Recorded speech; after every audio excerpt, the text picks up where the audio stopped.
আজ হলো মনসা পুজো, আর আমার বাড়ির খুব কাছেই বিষ্ণুপুরে খেদাইতলা নামে একটি গ্রাম আছে। আর এই খেদাইতলা গ্রামের মা মনসার মন্দির নাকি ভীষণই জাগ্রত, প্রায় 300 বছরেরও বেশি পুরনো এই মন্দির। পুজো দেওয়ার জন্য নাকি হাজার হাজার লোকের ভিড় জমে যায় এই পুজোর মাঠে। প্রায় ভোরবেলা থেকে সন্ধ্যা অবধি এই পুজো হয়। এই গ্রামটির নাম খেদাইতলা হওয়ার পেছনে আছে এক ঐতিহাসিক কাহিনী।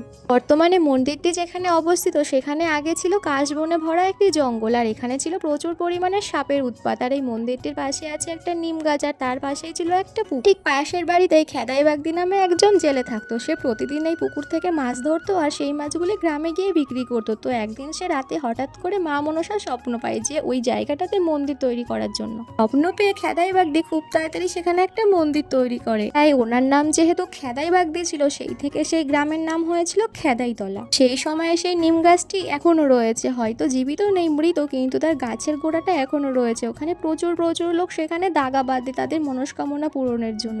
সাপের মেলা নামেও পরিচিত, কারণ প্রচুর প্রচুর সাপুরে এখানে সাপ নিয়ে আসে খেলা দেখানোর জন্য। এখন বন দপ্তরের নির্দেশ অনুযায়ী এই 2-3 বছর ধরে সাপই এখানে সাপুরেরা নিয়ে আসছেন। আর এখানে পাঠা বলিরও প্রচলিত আছে, এখানে প্রচুর প্রচুর পাঠা বলিও দেওয়া হয়।